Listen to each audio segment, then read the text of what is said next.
कल हमने डॉक्टर साहब की जो अंतिम बात है कि व्यवस्था की लड़ाई, व्यवस्था का जो हल है, अव्यवस्था का जो हल है, व्यवस्था परिवर्तन की लड़ाई है, वो व्यवस्था से ही लड़ी जाएगी। इसलिए कल हमने जो बातचीत शुरू की थी, वो बातचीत शुरू की थी व्यवस्था है क्या। तो आजकल आप एक शब्द सुनते हो हमारे प्रधानमंत्री के मुंह से लेके, आजकल तो अब सब खुल के बोलने लगे हैं, new world order. New world order, इसको अंग्रेजी में क्या बोलेंगे? नई विश्व व्यवस्था। तो नई विश्व व्यवस्था का मतलब क्या है? नई विश्व व्यवस्था का अर्थ है कि पूरी दुनिया का संविधान एक होना चाहिए, पूरी दुनिया का धर्म एक होनी चाहिए, और पूरी दुनिया का राजा भी एक होना चाहिए, और पूरी दुनिया की विचारधारा भी एक होनी चाहिए, पूरी दुनिया का सिस्टम भी एक होना चाहिए, और पूरी दुनिया को लगने वाले टीके भी एक होने चाहिए, पूरी दुनिया की कोर्ट भी एक होनी चाहिए, इसलिए पूरी दुनिया की वोट भी एक होनी चाहिए। ये एक किसकी होगी? हेलो, ये जो एक बनेगी वो किसकी बनेगी? एकता की बनेगी, एकता कपूर की। वो किसकी होगी? एनीवन?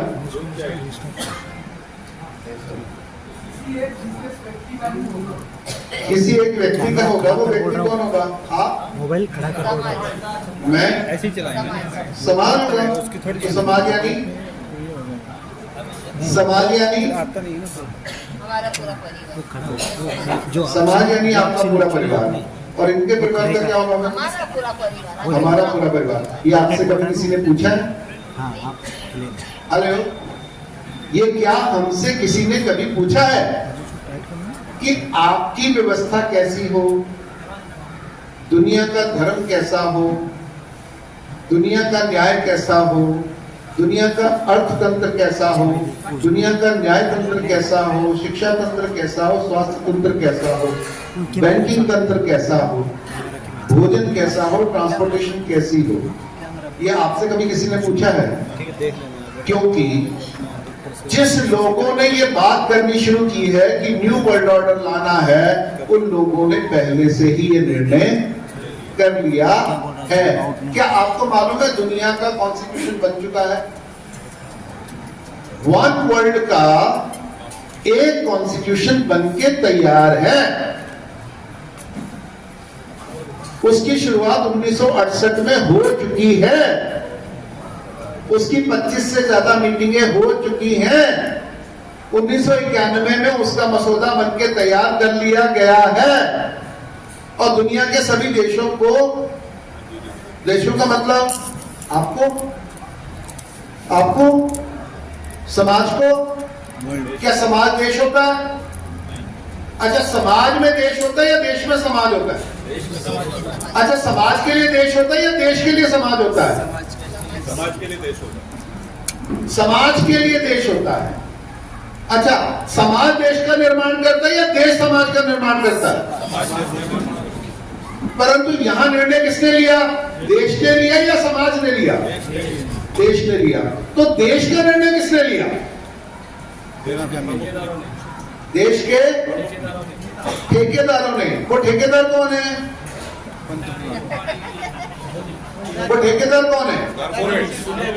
कारपोरेट्स। वो ठेकेदार में है, 3 है, तो 4 है। पहला है जो वोटधारी है,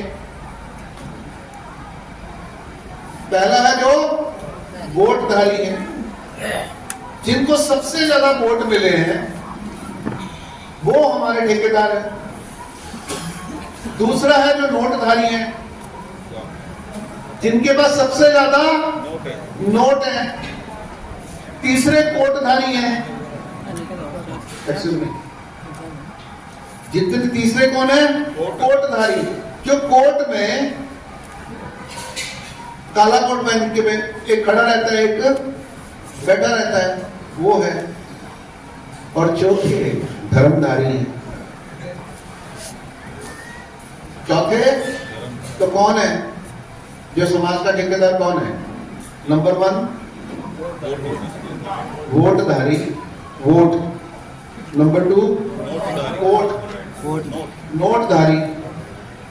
उसमें कॉर्पोरेट आ जाएगा, पैसेदार आ जाएंगे, सरमाएदार आ जाएंगे। गलत फहमी है, इसको स्पष्ट करता हूं मैं।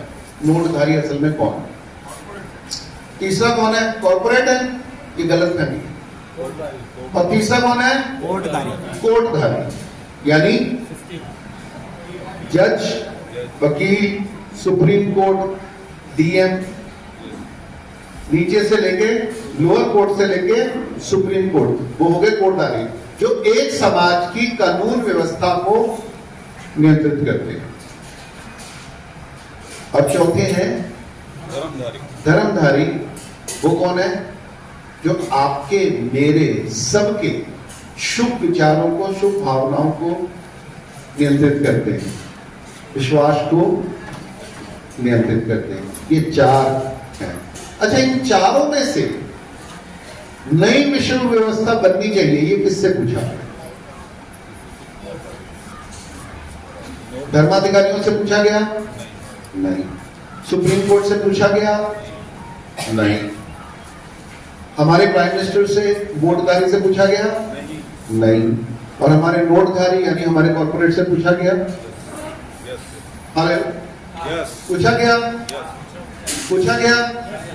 डिस्कस किया गया। डिस्कस किया